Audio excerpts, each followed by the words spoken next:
Welcome back to the DFS Sweatshop. I am your host, the DFS Jerusalem, and you can follow me, of course, on Twitter at DFS Jerusalem. I am here with the homie, the Iceman, Ronald Coley, man. We're here to chop up this huge NFL slate, man. It's week 3.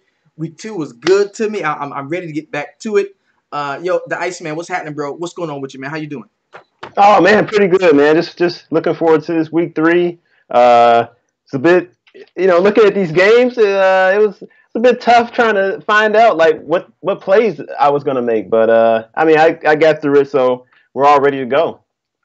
And you know what, yo, week 2 was so good that I really got to curb my enthusiasm coming into week 3. I don't want to just roll in, get in the big head. You think, I got this shit figured out, but I just can't forget that I lost week 1. You know what I'm saying? So Uh-huh. I want to keep that to the forefront, and I want to go back to what some things that I have been doing that just really worked out for me. So we've got a process. I want to stick to it. I know that the homies in the sweatshop are gonna help me to do that. Because some plays are good, some plays are not, and that's what we're here to do, figure those things out. So, real quick, man, something that I like to do, I like to gain a understanding on what the actual slate is, what type of slate that we're looking at.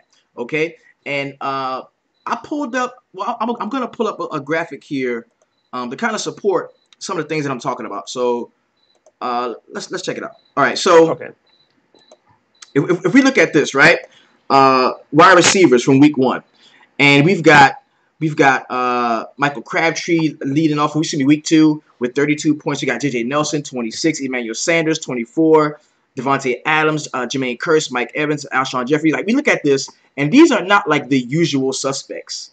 You know what I'm saying? Mm-hmm. Like, these are not the cats Right. that we just we were all over these cats. I mean, some of us were. Like, you was on Emmanuel Sanders, I was on J.J. Nelson. Nobody was on Michael Crabtree. And you look at the quarterbacks that were that played well as well. You got Brady, you got Carson Wentz, Drew Brees, Trevor Simeon, of course Aaron Rodgers, Derek Carr, Phillip Rivers. So it's kind of seeming to me like if you can get a good read on what positions are going to do well, you know what I mean, where you could get your biggest haul at, then that gives you a good shot. Like, I know most of my lineups that I went 3 running backs on week 2 were great. Mm-hmm. My 3 running back lineups were great because most people were not playing 3 running backs, man. Everybody was going 5 wide. Everybody was going Uh-huh. 5 wide with it. So Yeah. so looking at this slate and some of the point totals and how high some are and then how low a lot of them are, I'm thinking this could be another running game week as well. Yeah, I really think so. I mean, if you look at a lot of these game totals that we're seeing, a lot of the game scripts is looking like it's going to lend itself to a lot of the running backs being utilized. Well, it should be utilized in a lot of your lineups. For number one, you got New England minus 14, so we all know who's in play there. You got Pittsburgh by a 7.5 favorite. Miami. So, like you said, man, it looks like it's really setting up for that. And that's what we're here to do, man. We're here to really hammer down, a solid player pool for you, give you a list of guys who we are playing. Like, you can check out our lineups later on tomorrow, and you're going to see the same guys that we're talking about. We're not trying to steer you wrong or lead you in a different direction. If you want to get a little bit more in-depth and actual come inside when we build our actual lineups, that's available to you as well if you go hit up the website at www.dfssweatshop.com. But without further ado, man, let's go ahead and jump into the slate. We do have an early game because you got that 9:30 joint popping off in the AM. Me personally, I'm not playing that. I want to get to the big money. I'm gonna rock inside of that 13 game joint. Iceman, if there's something that you really love or really want to talk about that early game, maybe you want to throw something out there. But for me, I'm not even fucking with it. I'm going straight to the big money, the 13 game slate. Yeah, the only thing when I looked at this game, I'm like, you know what? You got Blake Bortles there. Leonard Fournette might be usable, I think. Baltimore. You got Buck Allen. You could always use some running backs, to be honest with you. But I much like you, I think I'm in the same thought where I'm not even really worried about this game. Yeah, man. I just it's just not something that I can get into, man. I'm not even worrying about that early slate, because I mean they're calling it an early slate, but it's the same old same. And some of the Yeah, prize pools are pretty small, like 20 grand, 20 entry max 20 grand. Nah, I'm cool. I'll stick with some of the. I'm trying to get in this Millie. I'm trying to get in this yeah, Millie maker. I'm right, trying. right. I'm trying to get to it, bro. After last week, I Yeah. got the big head, man. I'm ready to go. So yo, Uh-oh. There we go. yo, let's go ahead and chop it up, man. Jump right into it. We're gonna talk. First game we got on the slate is gonna be the Denver Broncos and the Buffalo Bills. We've got a 39-point total here, man. Fairly low total. And you've got Trevor Siemian on one side at 5.5. Fairly cheap. You've got Tyrod Taylor here. It's down to 4.9. This is the best team in the league against the quarterback position. What are you thinking about the quarterbacks here? Do you just want to look at some defenses? How are you going to be attacking this 39-point total? Yeah, when I looked at this game, I look at it that it might be a little bit of a low-scoring game, in my opinion. I think C.J. Anderson will definitely be in play here. I think he'll be highly used, as according to this game script. I mean, you got Denver favored on the road, only a 39 and a half game total there. So I think you're going to see Denver swarm Buffalo, because right now, I mean, they struggled to score. You really don't know what. I mean, you know their identity. Maybe it's to hand it off to McCoy, but if he's not doing anything, it's really going to make the game tough for them. So I'm really looking to see. I think Trevor Siemian might not have to score. Throw for 4 touchdowns this week. I think C.J. Anderson and the running backs are going to kind of take over this game. So I'm really looking at C.J. Anderson this game. And, for the wide receivers of Denver, I don't think they're going to be used that much from what I'm thinking, how this game is going to go. And then, of course, on the Buffalo side, I mean, you can always look at McCoy. I mean, even though Denver just shut down Elliott last week, but McCoy is always a dual threat, and they're at home as well. So I could certainly see if someone wants to use him. But as far as some of the other, the receivers on Buffalo, you just don't know what you're going to get. I couldn't roster any of them with confidence. Charles Clay, I mean, he was getting some targets the game before, but then all of a sudden, as Charles Clay does, he disappears and didn't do much last week. So, he's just going to be very random. So I'm really looking at C.J. Anderson and pretty much, yeah, I wouldn't. I personally, I wouldn't go Simeon, but I mean, if someone wants to, they can. But I just really see this being as a low-scoring game, and Denver's running game taking over. Well, something that I like about this is we take a look at the home road splits in terms of running backs. We always like to play running backs at home, or if we get a running back that we like already, and then we go and look closer and see that he's at home, I think it even gives us even more reason to play him. You look at how bottled up we saw the Denver Broncos treat the homie last week, man. Yo, Ezekiel Elliott was bottled all the way up. So you think people are gonna look at that and say, yo, I'm not gonna play Shady in the spot. He's priced, to me, he's priced down at 7K, going against a very, very decent Denver Broncos defense. But you look at what he's done, in his last 6-7 games at the crib. I'm talking 23, 28, 34, 22, 32. The dude has been going nuts at the crib. Yeah. So this is a very, very solid spot, I feel like, not only from a position standpoint in terms of him being one of the better running back values on the slate, but from an ownership standpoint, which does take a back seat to him being a good player or not. I mean, let's be real. I mean, I don't care about the ownership as much as I care about him being a great play, and I really like him this week because he does a little bit more than you're gonna see Ezekiel Elliott do. He's gonna come out of the backfield, make some catches. He's like the best offensive player on the team, bar none, hands down. There's no second guessing it, and I think he's gonna be in for a ton of work against the Denver offense, and I think he's gonna have to be in for a ton of work against the Denver defense if they plan to stay in this game. I like that. Then you add Tyrod Taylor.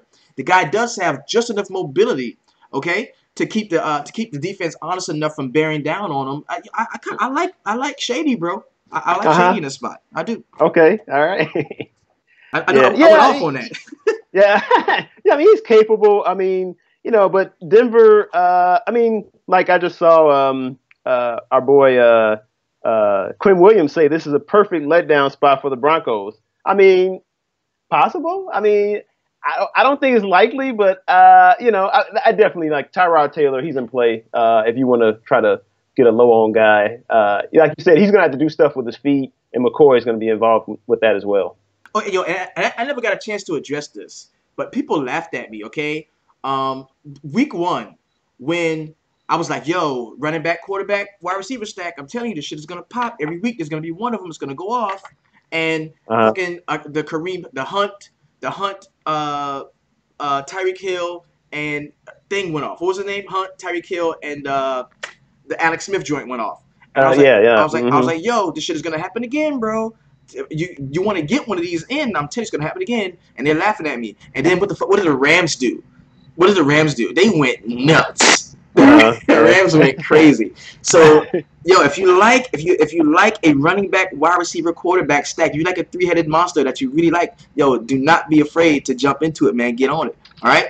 So players we got from this game, I like LaShawn McCoy, the homie. The Iceman is on the other side. He likes C.J. Anderson, who I did like last week, not so much this week. He doesn't really like any receivers in this spot so much. I think the low total is scaring the Iceman off of this game, man. That's what I think, man. He wants some more points, bro. He really does. He really does. So let's go ahead and move on to the next game. Oh, quick comment. It says Elliott wasn't really bottled up. They never gave him the ball.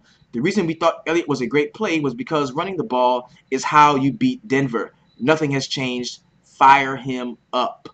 I can get that. That makes sense. I'm with you. I'm firing up McCoy. But, yo, one thing we do know. We know that the Denver Broncos have the manpower on the outside to say, whatever, we're going to man up all around the perimeter. You beat us, Dak Prescott. And I don't think that, you know, the Cowboys have ever been in that situation where Dak has been in that situation where he's got, like, the best defense in the league, like, saying beat us one-on-one. Like, I don't think he's in that position. And I think Tyrod Taylor kind of sees that all the time. Like, he always sees that, you know? And he's a scrambler, you know what I mean? Yeah, so I think, for sure. I think they're more in a familiar spot. Like, this is a familiar spot, I think, for the Buffalo Bills, and very unfamiliar for the Cowboys. So next game we got is going to be the New Orleans Saints and the Carolina Panthers. People are gonna continue to talk crap against me to me about this, and I'm not stopping, bro. I'm gonna get my 40-point game from Cam. I'm gonna get it. And this is a great spot for me to get it. Okay, you got the New Orleans Saints coming to town, coming to Carolina, be right down the street. They suck, one of the worst defenses in the league. You got Cam Newton priced at 6.6. He's questionable. I am going to get my 40-point game from Cam. And I'm going to tell you something about this game, too. Defensively, man, New Orleans sucks, bro. Completely sucks. Oh, yeah, for sure. There was a point last season when Atlanta came to town. And I said, you know what? They are so bad against the run. I want every rushing yard, every rushing touchdown that the Atlanta Falcons are going to get against the New Orleans Saints. And I played not only Devontae Freeman, but I played Tevin Coleman too, and that was the highest scoring lineup I have had in my 4 or 5 years of playing fantasy sports. So I'm thinking about doing that again this week, man. Christian McCaffrey, Jonathan Stewart. What do y'all think about the Carolina Panthers at home against New Orleans Saints? Well, you know what, man? I think if Cam can't do well in this game, something's really wrong. That's all I got to say, because, I mean, this is all set up for him, man. I mean, the Saints are going to be missing a couple of cornerbacks, I believe, and then they're also missing two of their key offensive linemen, Armstead and Strife. So, you know, I mean, if he can't do it here, I mean, I don't know what to say about him. I mean, I might just have to say, forget you, man, for the rest of the year. But, I mean, obviously I wouldn't say that. But, you know, this is all set up for him to do well. I mean, Carolina's defense is good. I think that, to be honest with you, I think Carolina should win this game handily. I don't know how those two offensive linemen missing from the Saints is going to affect their offense. As we know, the Saints obviously aren't that as good on the road as they are at home. So couple that with the fact of those injuries on the offensive line, with the flux of the running game, the wide receivers really haven't gotten loose.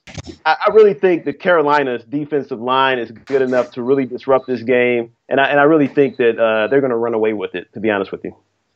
And you know what? See, and me, I'm hoping for the latter, man. I'm hoping for that it's going to be a back and forth kind of a shootout game, because I don't think the Carolina defense is as good as they have been over the last seasons, and that's coming from me just watching them play, watching the games, seeing some things that I didn't normally see. Like, yo, Thomas Davis is a step slower, bro. The tight ends are getting up the seam, and that's why I kind of like Kobe Fleener here in this spot. I think that Michael Thomas can finally see a decent game. I don't see the Panthers getting a true rush on Drew Brees enough to really knock him off of his game.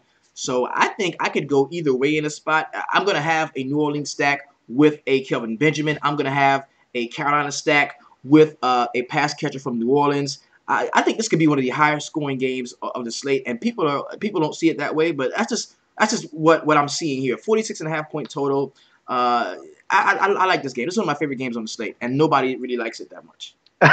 Well, and then I just saw a couple people like Quinn say, hey, Saints D is horrible. Cam has looked bad passing the ball. What's going to give? And that's exactly what I'm saying. Mm-hmm. That's what makes me think this 46.5 total is. I don't think is going to reach it because, I mean, like I said, if Cam can't do well in this spot, he's not going to do well. And obviously, Saints are going to score a touchdown or two for sure, but I think they're going to struggle to hit 20, maybe 23 points. But I'm really looking for Carolina to maybe put this game away with running. So I would really look at definitely look at Cam as well. We don't know how the Greg Olsen is going to affect the team. Benjamin is probably going to get more looks. I know a lot of people, I've been hearing Devin Funchess, a lot of Devin Funchess talk, and that can certainly be the case as well. So we'll see what happens. But yeah, I would not be opposed to stacking the Panthers here, and I just can't be on the Saints in this position. Even with the Carolina defense, at least their back, their cornerbacks and safeties not being as good. And it's a good thing you brought up target, man, because you got Christian McCaffrey tied for the lead on the team with targets, both of him and Kelvin Benjamin at 13 targets. But you got Christian McCaffrey has caught 76 of those targets for completions. He got 10 completions, so he's leading the team there. And that's why I like kind of a thunder and lightning with Christian McCaffrey and Jonathan Stewart here. So all good points, good stuff. The Iceman. Let's move on to the next one. We've got the Pittsburgh Steelers and Chicago Bears, your Chicago Bears. And it's just a coincidence that this is actually my favorite offense of the slate, man. I absolutely love the Pittsburgh Steelers here. Give me all the Ben Roethlisberger, pour Le'Veon Bell on me. Give me a side of Antonio Brown. Yo, I even like the Pittsburgh defense, bro. Yeah. I can definitely see that, man. Yeah. So you like it all, huh? This all Pittsburgh, huh? Okay. Yeah. I love it, bro. I love it. Yeah. And I would agree with you. I think this is going to be a game where Pittsburgh offense finally kind of gets it going.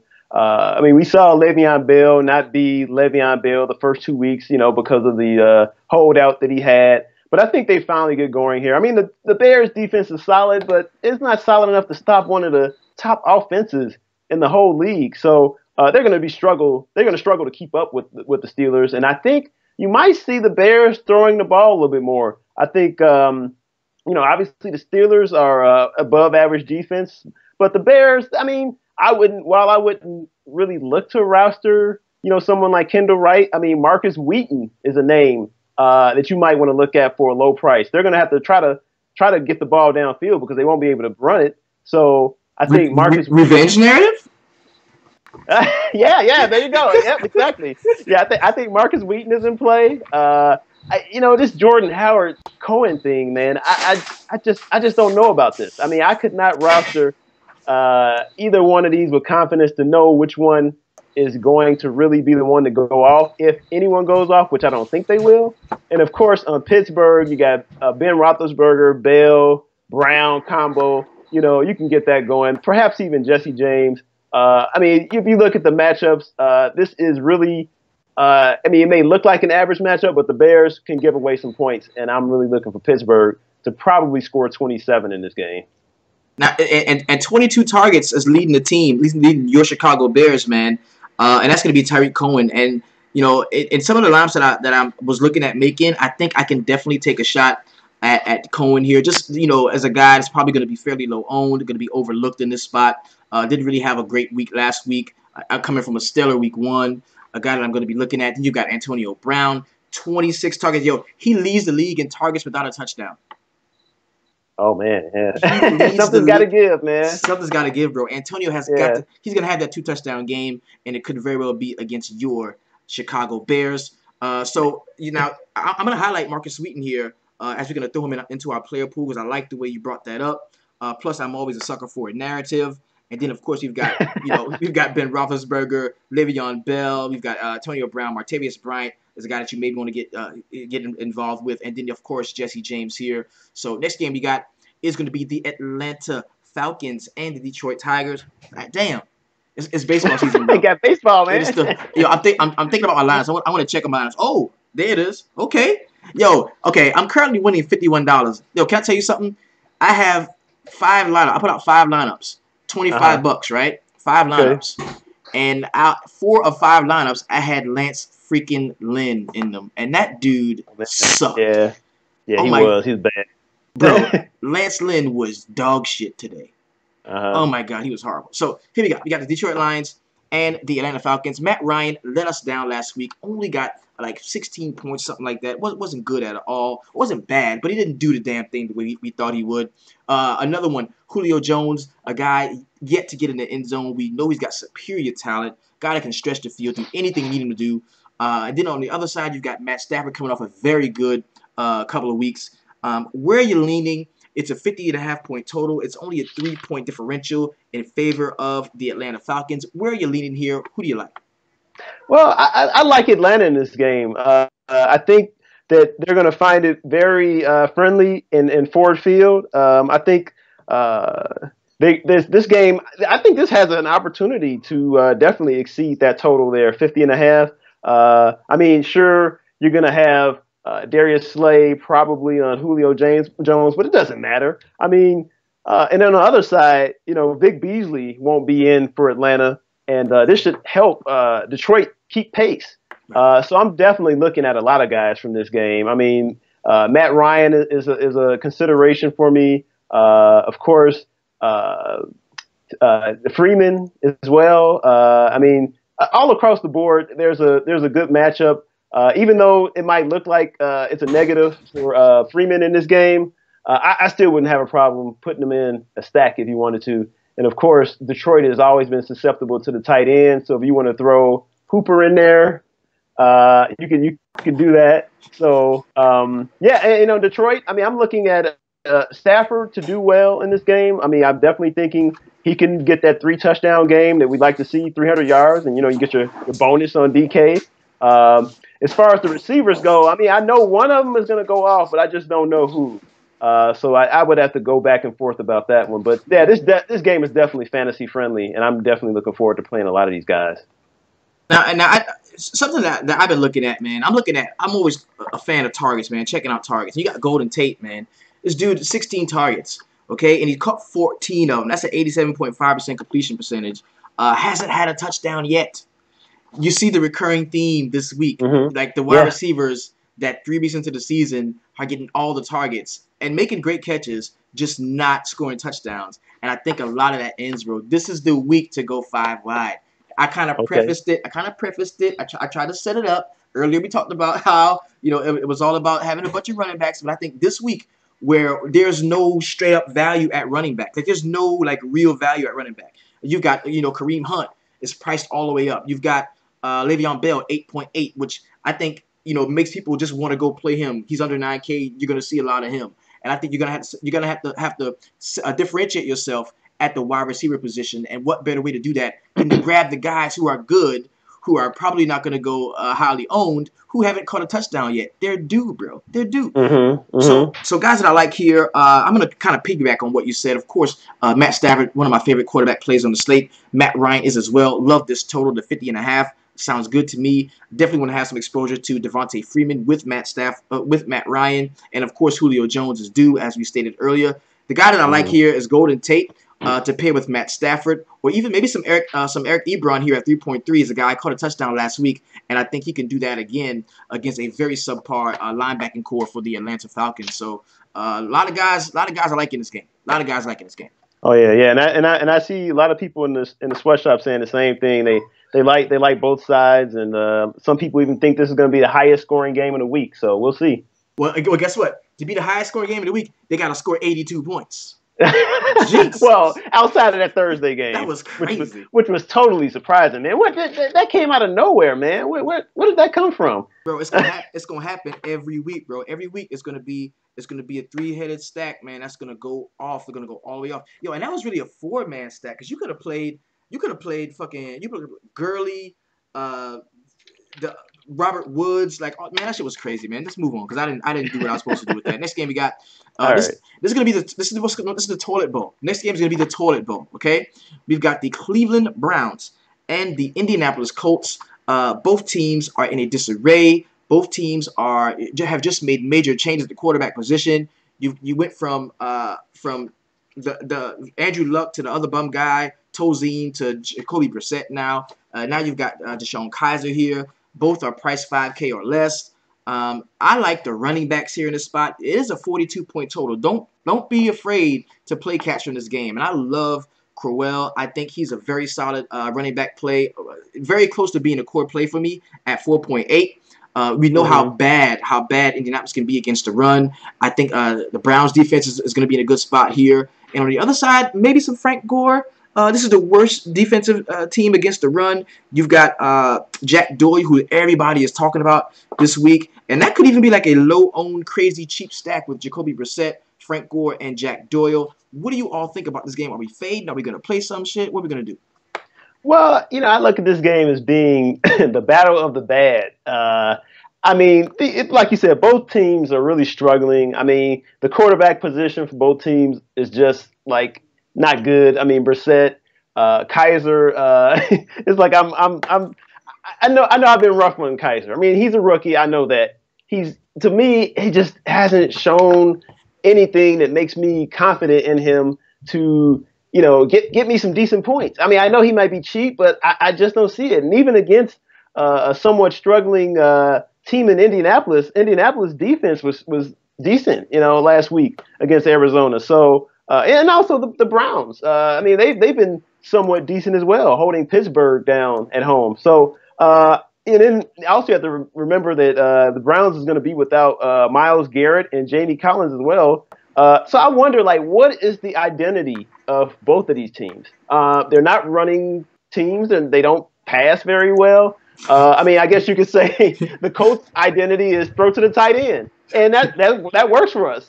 Jack Doyle is in play. Definitely. Crowell, I like too as well. I definitely see him running the ball. So while I think, both teams are bad on offense, I still see some fantasy value coming out of this. Like you said, Crowell, I'm looking at. I'm also looking at Frank Gore. He could be someone. I mean, can T.Y. Hilton finally do something?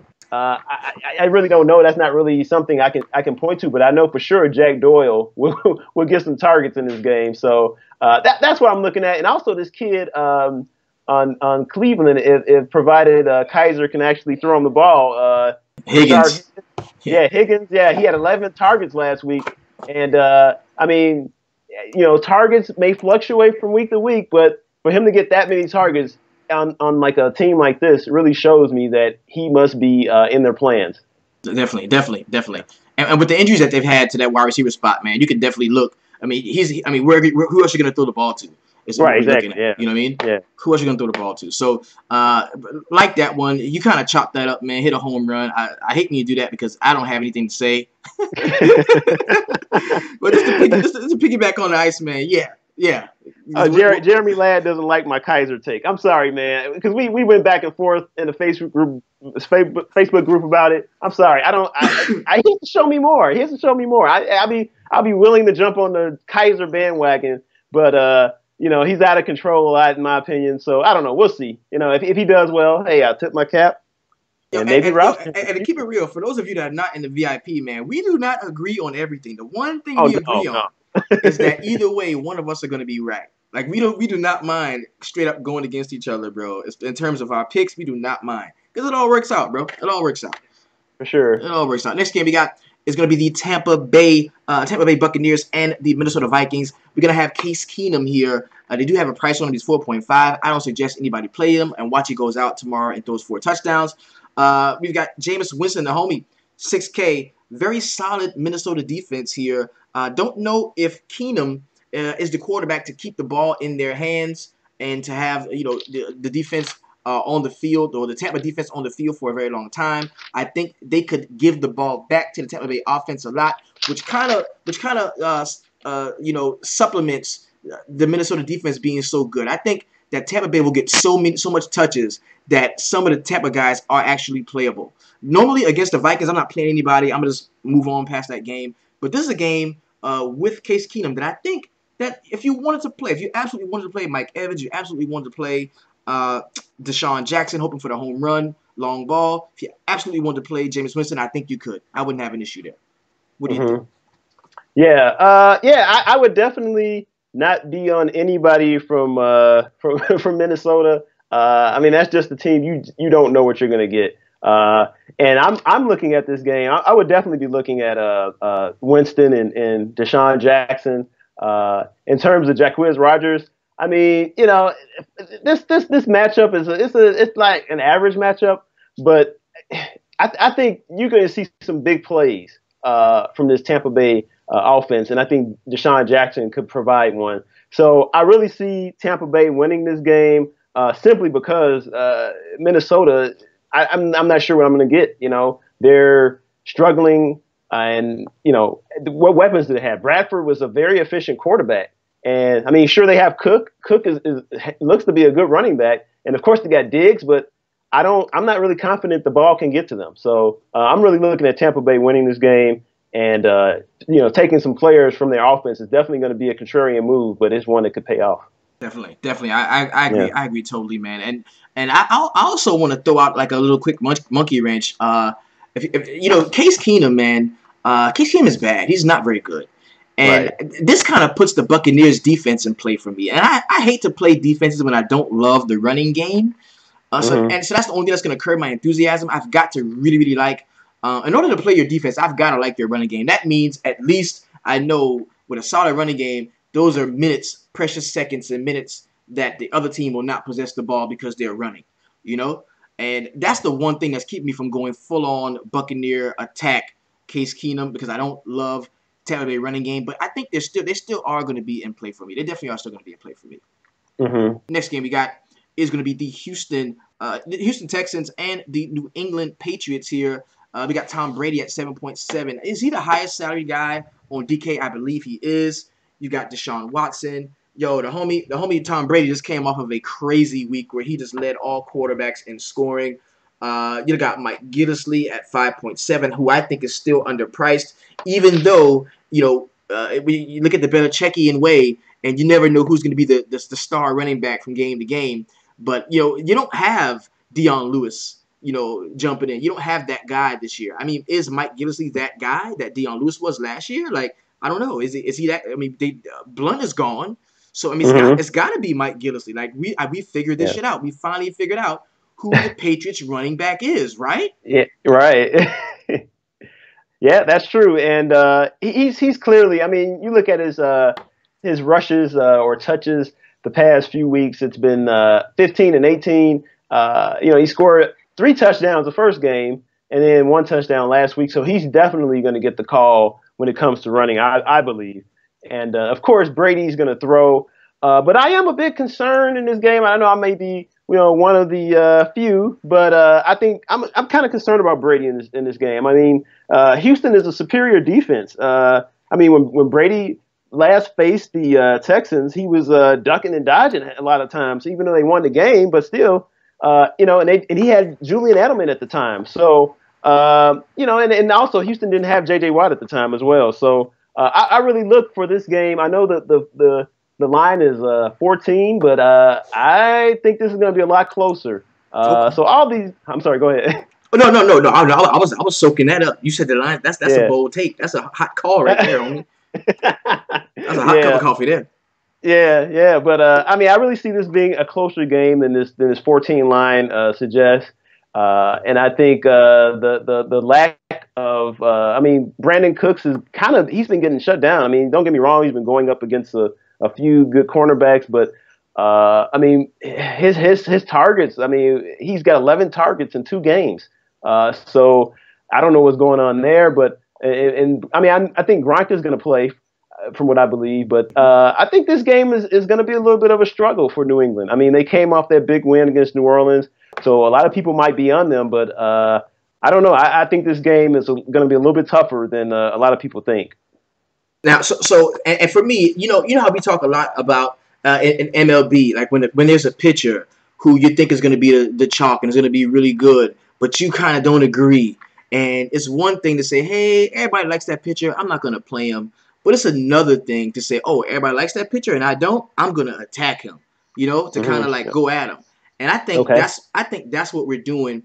If we're saying that, if I'm saying I don't really like Tom Brady, I don't really like the Patriots defense in this spot, I think the game could be close. If we're saying that, then I think what we're really saying is we like Deshaun Watson. We're intrigued by what the young man can do with his legs and with his arm. We love the fact that they weren't giving the ball to Lamar Miller as much as they were rolling Deshaun Watson out and forcing him to throw the ball to DeAndre Hopkins 20 times. You know what I'm saying?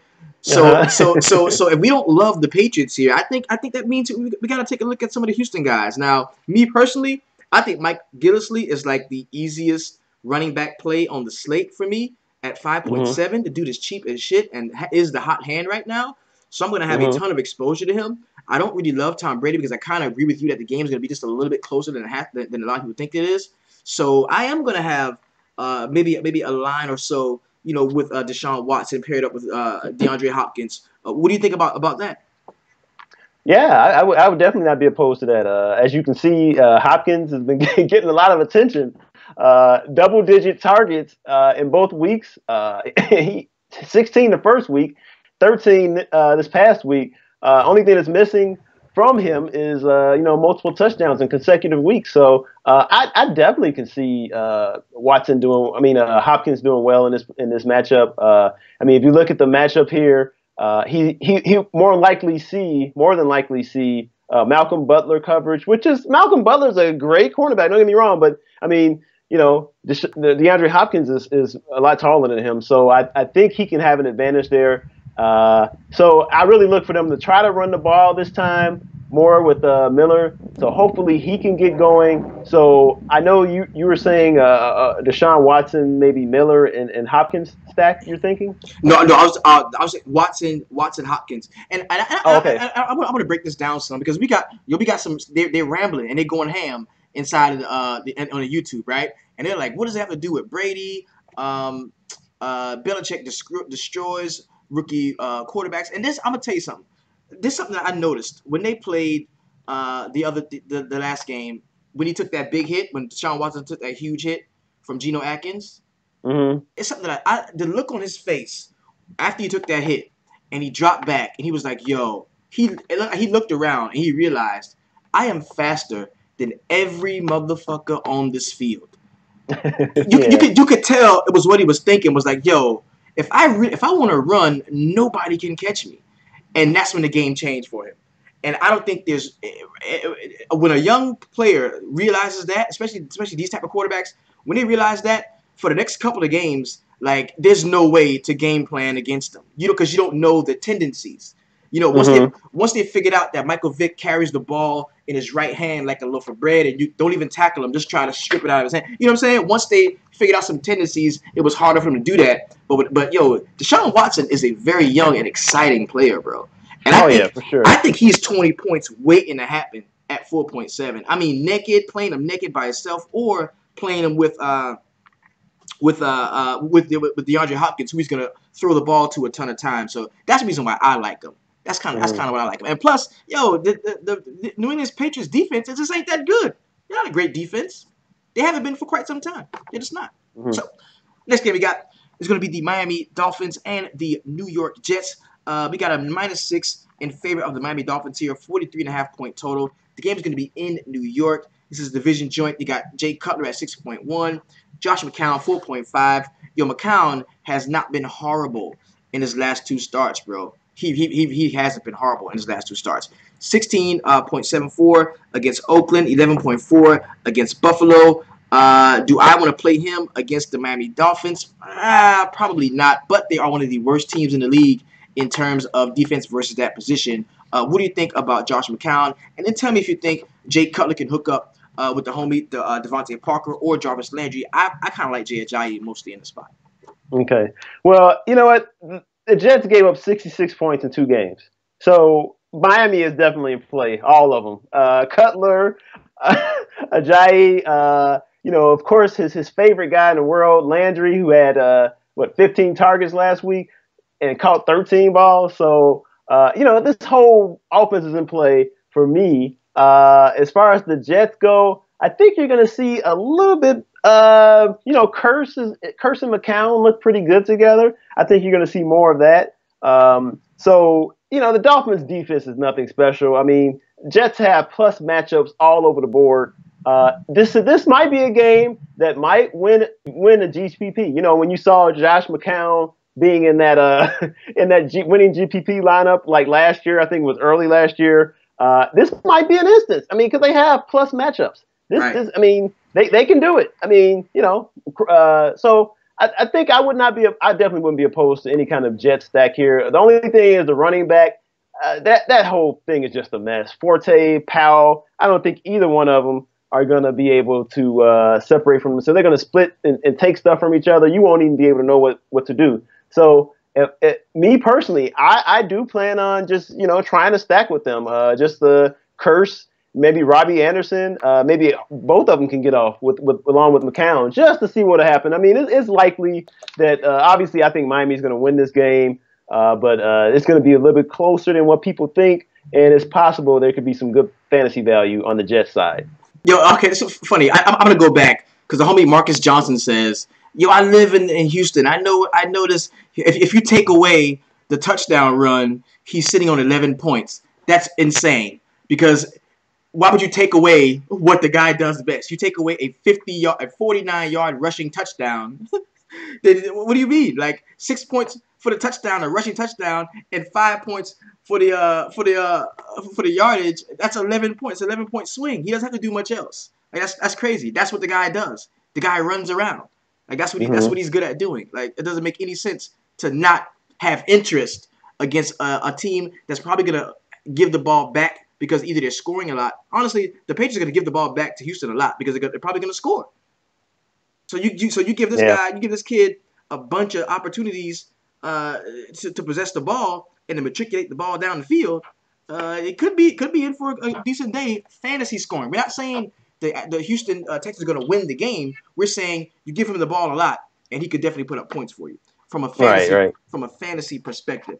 All right, so back to the Miami and the Jets game. The Jets, one of the worst defenses in the league, of course. You look at them against the run. Jay Ajayi here, 7.7, one of my favorite running back prospects on the slate. The tough thing about Ajayi here is I think he's priced up a little bit. I really do. I think he's priced up a little bit. At 7.7, really hard for me to get behind personally. But he's actually one of the guys that I do like. And then you look at, Jarvis Landry being peppered with targets. But, I mean, all those catches, no touchdown, not a lot of yards. Really tough here. You know what I'm saying? You got Devontae Parker, who was like the deep threat. A guy that I'm looking at from the Miami side is Kenny Stills. I kind of like him at 4.4. He's fairly cheap. Nobody is talking about him. He reminds me kind of sort of a J.J. Nelson from last week is what I think. I kind of like Kenny Stills in the spot. And there's one more guy who's very cheap we're going to talk about when we get to him as well. And Jermaine Kearse, too, 4.6. Miami is not great against the pass. He's a guy that's been trending upwards, been having a really good first couple of weeks. I think he's most certainly usable. If you have, at 4.6 a salary left and you wanted to get a wide receiver, I think he's definitely usable. Next game we got is my New York Football Giants and the Philadelphia Eagles. Oh, man, this is tough. This is tough.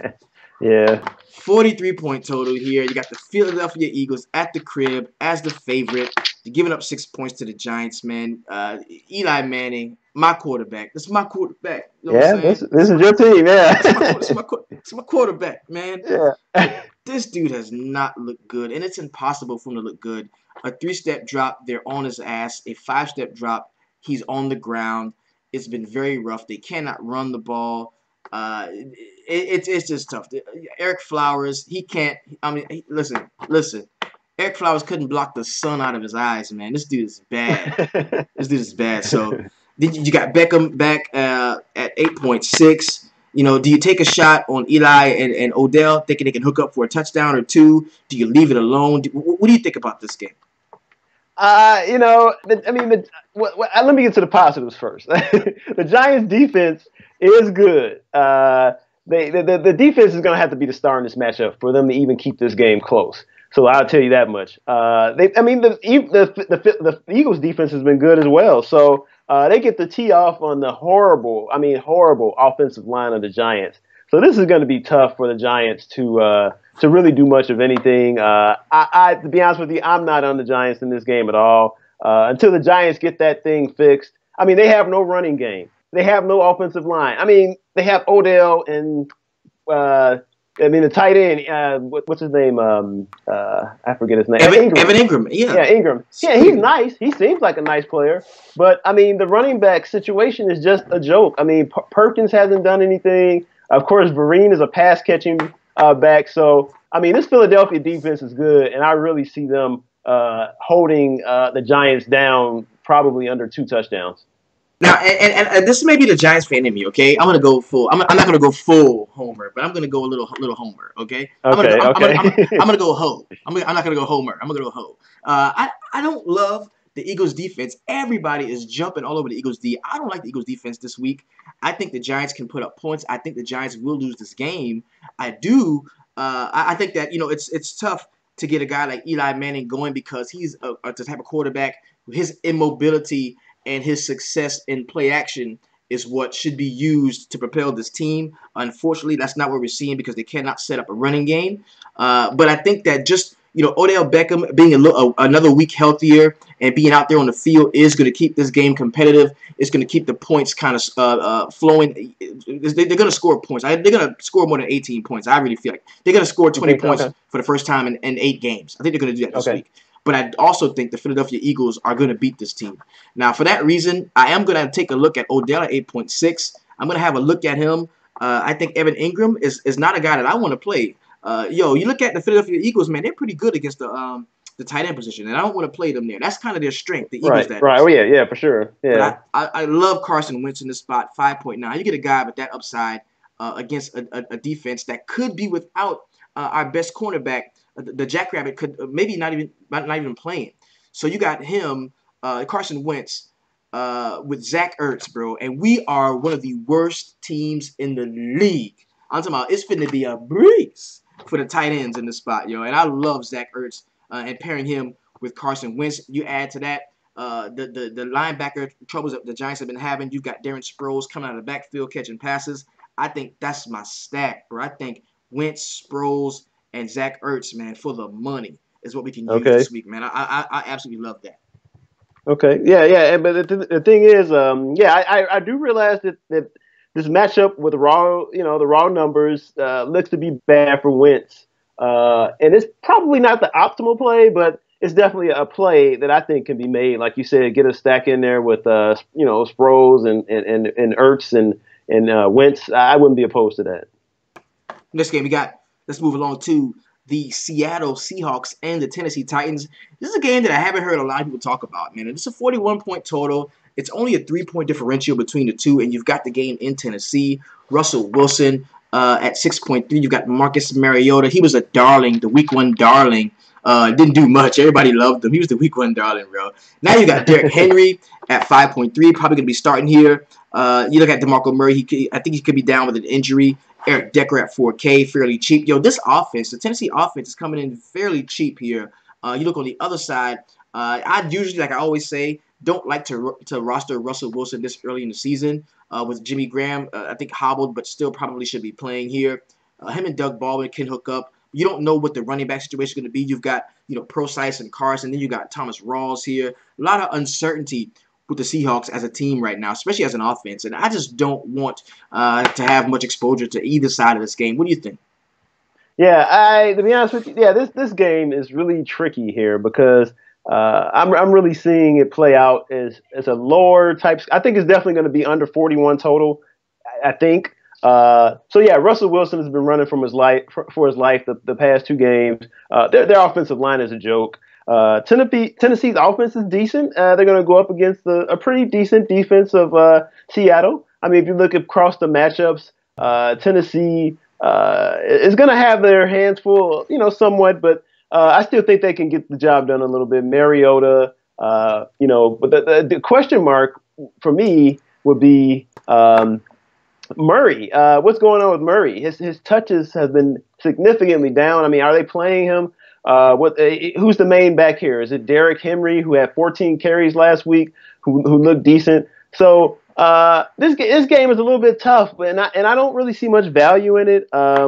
It's going to be a close game, under 41, I think, this total. So by me not really knowing where and confident where the points are going to come from, I just don't think I can go with this game because, like I said, Seattle's offense is just shown to be really sputtering along. Tennessee, although they're at home, and Seattle obviously is not as good on the road with their defense, I can still see Seattle possibly, kind of slowing them down enough to where, not really for our fantasy value. So, I'm not really on too many players this game, and I know you said you weren't either, right?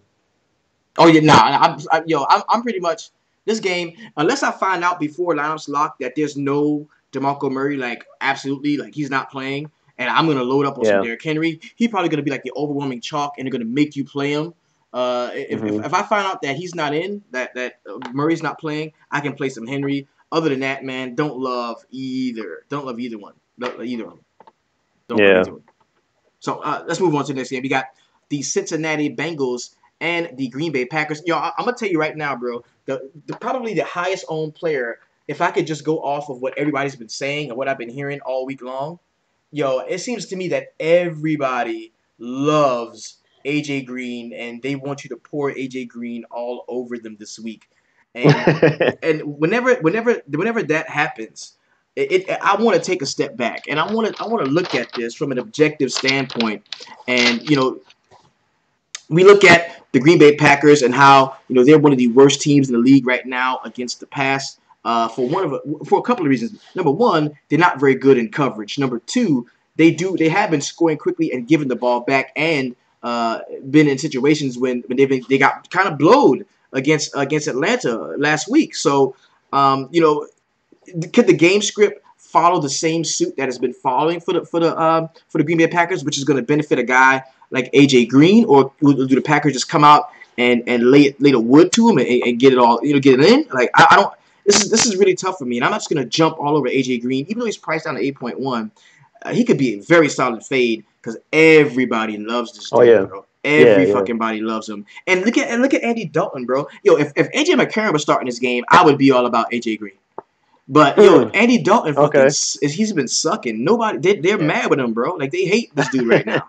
The red rifle, they hate him right now. So I don't. The team is in a disarray. I don't know if I should invest 8.1 and be to match the field to be 20% across all of my lineups. In AJ Green here, you know what I'm saying? So, what do you think about the Cincinnati side? Well, I tell you, they should be playing with a lot of desperation this game. I mean, they fired their offensive coordinator. They need to get stuff going. The Packers are going to be missing Cobb on offense probably, along with Daniels and Perry on defense. So I see this game being a little bit closer than some people might think. I really see Eifert is also missing from Cincinnati. So, like you said, Dalton, he just has shown himself not to be a good quarterback. I mean, if you look over the past 2 years, he hasn't thrown for more than 2 touchdowns in one game. I mean, you need your quarterback to do more, especially with the talent such as AJ Green standing over there. So, and as a lot of people are saying in the chat room, the Bengals, are going to struggle. They might struggle rather because the first week of this offensive coordinator, I mean, he hasn't even had probably a full week to prepare. So to think he's just going to walk out there and get AJ Green 180 yards and 3 touchdowns, I mean, I just don't think it's very realistic. I mean, could it happen? I mean, Green Bay's defense is kind of welcoming to wide receivers, so. We'll see. Not kind of welcoming. They are welcoming because they're the optimal matchup for wide receivers. So, but and like you said, if AJ McCarron was playing, perhaps you have more confidence in that getting done. But I just with Andy Dalton playing, I just am really cautious in terms of thinking A.J. Green is going to have a big game. And, and the Green Bay side, obviously, Aaron Rodgers, he's going to do his thing. I mean, he's going to come out there and he's going to – I don't think he's going to have a big game, but he's going to have an Aaron Rodgers game, throwing for maybe 2-3 touchdowns. Ty Montgomery is going to do his thing as well. So, it's going to be a game where Green Bay has everything in hand. And Cincinnati, although they're going to play with more fire, it probably won't mean much in the end game. Cool. And then you look at one of the things we talked about was Tyler Eifert being out and somebody having to get those targets. So that definitely is going to fall to guys like, of course, A.J. Green, Brandon LaFell, another big red zone target type guy, priced at 3.7, fairly cheap over on DraftKings. It's just that Andy Dalton, man. I'm sure I'm going to talk myself into some sort of exposure to A.J. Green because everybody else is doing it, and I always did things that everybody else did. You know what I'm saying? the peer pressure is going to get me, and I'm going to play some A.J. Green. But on the other side, I've got Aaron Rodgers, man, one of my favorite quarterback plays on the slate. Love him in this spot. He is always money at home. You got and perfectly stackable here because I can go Martellus Bennett, Devontae Adams, who I do like. I can go Ty Montgomery, Devontae. I mean, there's so many different things you can do with a guy like Aaron Rodgers that spreads the ball around when key guys are injured. Like when there's no Randall Cobb or when there was no Jordy Nelson. Like it made it so much easier to pick the targets that he was gonna throw to, and we don't see Randall Cobb here, so there's gonna be some Devontae Adams. Geronimo Allison is a guy who people are gonna be looking at. I even trust Martellus Bennett way more this week than I did last week. So love Aaron Rodgers here. Gonna have some exposure in this spot. Next game we got is gonna be the Kansas City Chiefs and the Los Angeles Chargers. Another +3 for the Chargers here. They're gonna be the home dog. 47.5 point total. Fairly nice total here. Chiefs defense, not what we've seen in past seasons. Some of that is predicated on the injury to the homie Eric Berry to the secondary. You see Melvin Gordon. You see Phillip Rivers, Keenan Allen. Who do you like here? And I'm going to give you one of my favorite sleepers on the entire slate in just a moment. Go ahead, rock with it. Okay. All right. What I like here is I like Hunt. I think you said earlier that you might not like him that much, but the Chargers had problems with Ajayi last week, and now they get the more shiftier, faster Hunt. So obviously the Chiefs are a better team. This is a divisional game. We all know how tough they play each other. This one definitely should be close. I'm in consideration for all the players, to be honest with you. I think this is going to be a fairly high scoring game.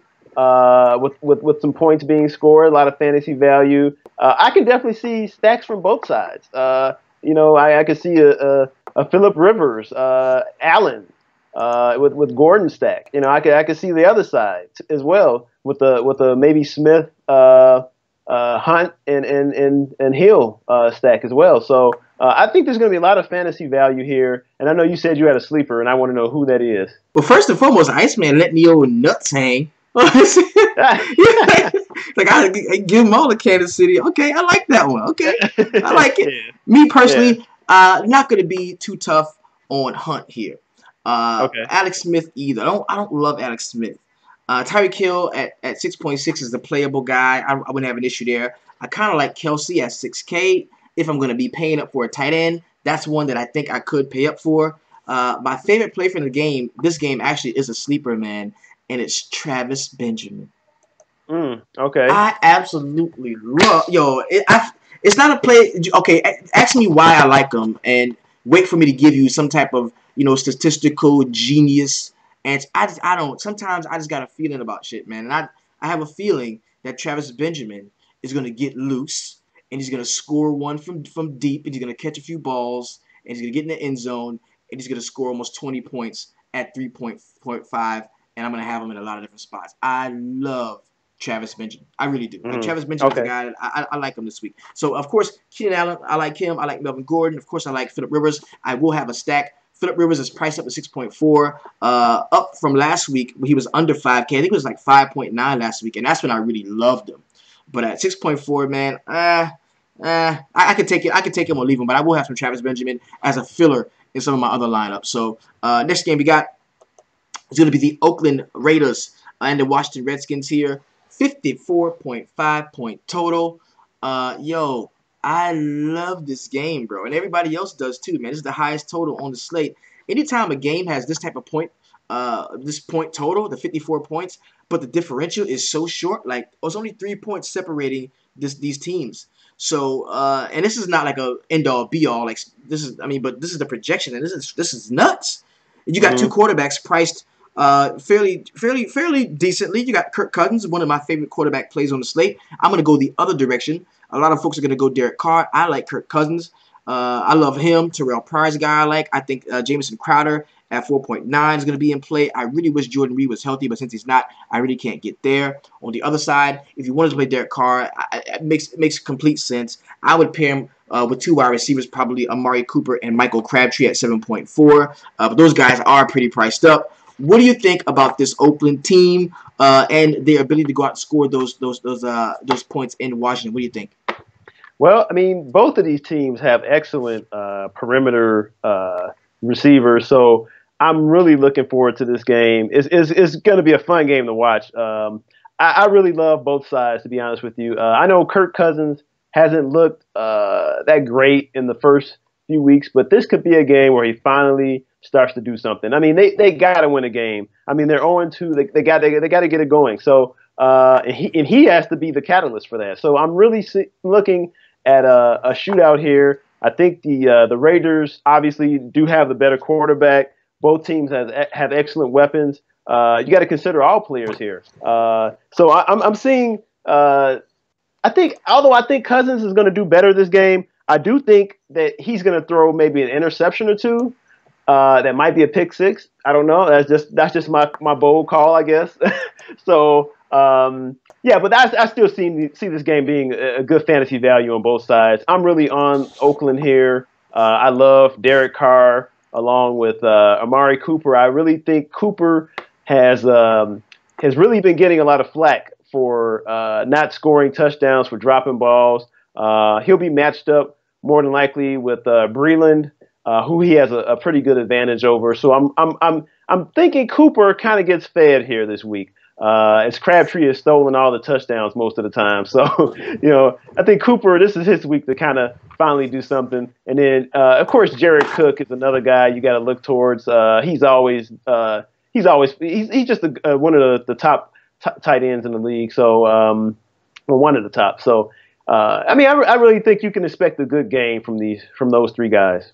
And one of the things that does concern me is that completion percentage. If you talk about Amari Cooper, leading the team at 20 targets, only completing 10 of those, 10 of those passes. He did get a touchdown, but he is getting 31.25% of the market share.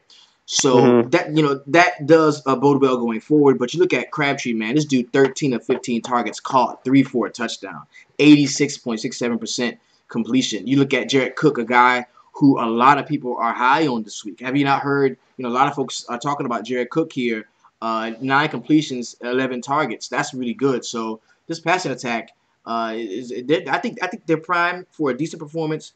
I really think they are, and I'm going to have some exposure. I would be more apt to, if you're going to play, if you're going to play, say, a Oakland stack, I would suggest grabbing a receiver from the other side. If you're going to play a Redskins stack, I would suggest grabbing a receiver from the other side on the Oakland side as well, just to get a complete exposure to this game. You look at Terrell Pryor leading the Washington Redskins in targets with 17, turned 9 of those into completions, a 24.64% completion, a target percentage there. So he has not caught a touchdown yet. Another guy hasn't caught a touchdown yet. These guys are due in this spot. So love this game. I think it's going to be a very, very exciting game. One fun to watch. Good offenses, bad defense. Sign me up. Check, please. Let's get it in.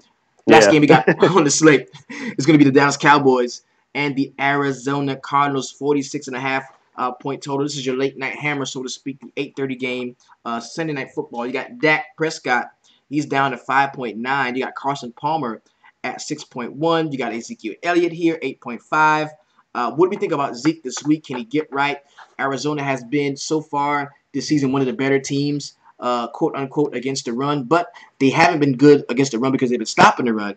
They've just been allowing the pass. So they're not really a great run defense. That's a misleading statistic right there. So what do we think about this Cowboy offense? Are the Hogs up front going to be able to, make those lanes for Ezekiel Elliott? Is he going to get free? How does he react to what happened last week with him giving up on that play? Like, what do you think is going to go on with the Dallas Cowboys here? Yeah, I really see this game as a low scoring kind of game. I don't think it's going to go over the 46.5 total. I do see Dallas trying to run it more this game. I mean, Prescott, a lot of people are saying he could be injured, so I'm not sure about that. But they do have an advantage if they decide to pass. So I mean, if you look at the matchups here, Dez Bryant has been getting heavily targeted. I mean, he was being guarded last week by Denver's great quarterbacks, but now he'll be shadowed by Patrick Peterson. So that is a little bit of a negative, but I still think they're going to throw Dez's way. Is that enough to have me roster him? It's not. I don't think I want to do it. Even though he has been getting a lot of red zone targets as well, so you got to look for that. But yeah, I mean, this matchup, I think Prescott is going to have to do more this week to try to win this game. I think I do see Dallas winning this game. On the other side, Arizona, I mean, they have some decent matchups as well. If they want to get the ball to their tight end, I mean, they can do that. Palmer has been. He played a little bit better last week. So I mean, as long as if he can be there, if he can throw for over 300 yards and get a couple touchdowns, they'll definitely be in this game. So I wouldn't be opposed to rostering Palmer, and I think Fitzgerald might get back on track here as well. As we know, J.J. Nelson had a big week last week. So I mean, even though you look at the matchups and you might say, Arizona, they're going to get stopped, but obviously they have no running game, so the receivers are going to have to do everything. So I can see this game being close, but I still do think Dallas is going to come out on top. Yo, everybody fell for the Kerwin Williams. I had absolutely zero of that bullshit, bro. Everybody fell for the Kerwin Williams last week, man. That was rough. And we just looked at Dez, man, over on NFL Savant. And, seeing where he's at in terms of targets and completion percentage, man, this is one of the worst in the league. He has caught a touchdown. He's getting 28% of all of Dak Prescott's passes, but he's only turning 38% of what goes his way into completions, and that's horrible. I'm talking 26 targets, 10 completions. That is bad. Witten, the second place on the team with 22 targets, turning 17 of those into completions. Then we look on the Arizona side. And you got the homie that's priced up now. I loved him last week. He was our boy last week. But now J.J. Nelson, with the homie John Brown being out, he's been priced up from 3.8 to 5.7. So I just cannot get there with him. I think Larry Fitzgerald is a guy that I can look at 6.1. Because if I'm going to pay 5.7 for J.J. Nelson, I might as well just pay that 6.1 and grab Larry Fitzgerald here. So don't really love this game at all, really. This is not a game that I really like. I think my favorite part of this game is going to be Ezekiel Elliott here. I kind of like him at 8.5. And you might want to take a look at Cole Beasley at 4.8. But this is a game that I just don't really love. This is a game that I just, all in all, and this is not a game that I love. So I really think it's going to be lower scoring, not going to hit that total. So I'm definitely I mean personally I wouldn't roster myself anyone from this game. Possibly like you said Zeke, but maybe Cole Beasley. He's cheap, so he might get one. He might get a touchdown. So, but yeah, not much interest in this game. And take it a step further, man. The homie on YouTube is like, yo, with everything Zeke's got going on, how can you expect him to play, as well as he had last season? And that's a great point because I mean, if you look at it. Part of what happened last week against the Broncos, I'm sure it has something to do with the weight of the world being on this young man's back, man. I mean, going through what he's going through with the assault joint and all of that. I don't know if he did it or if he didn't. I don't know, all of that stuff. I mean, it's got to be a lot for a young cat to deal with, and then on top of being Ezekiel Elliott, just being him, you know what I'm saying? So yeah, it's tough. I'm sure it's very tough on him, man. But I think we put together a super solid player pool, man. And now that time has arrived where we can go in and actually create our lines, man, and get some shit rolled out It's set in place. We can roll it out tomorrow. So, and yo, by the way, big shout out to RotoQL, man. Shout out to the homie Justin Park, man.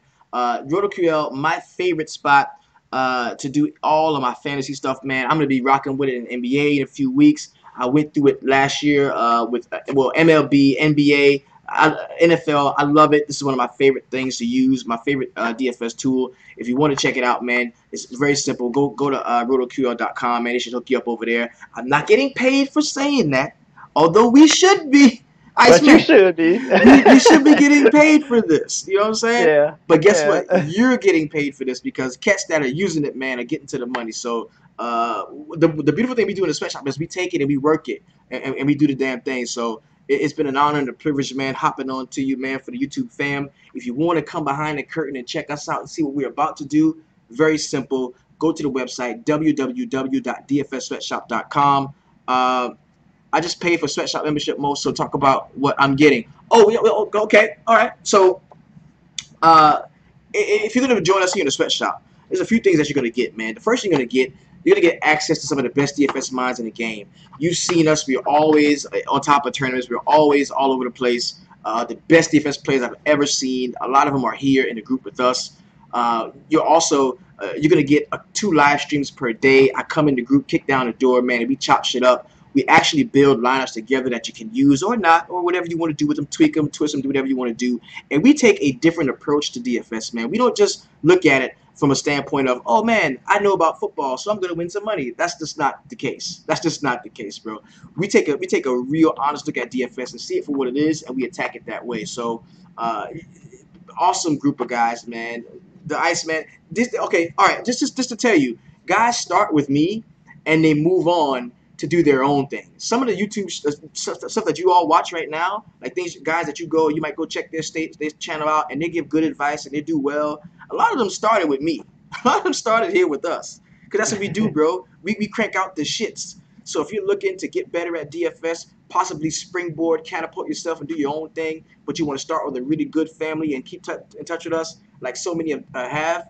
I could go on, then get with us, bro. Like, we the shit. So, shout out to the, hey, look at the homie, look at the Iceman. We're homegrown. Dude is some of the best we got to smoke. He's homegrown. You know what I'm saying? Yo. So get with us, man. Anything you want to say before we go? No, just good luck, everyone, in week 3. Hope everyone does well, and just have fun watching the games. I know I will. All right. So, yo, if you're on DraftKings, keep it 160. If you're on FanDuel, try to keep it 200. You're rocking with me. So that means you always keep it at 300. Peace. We out.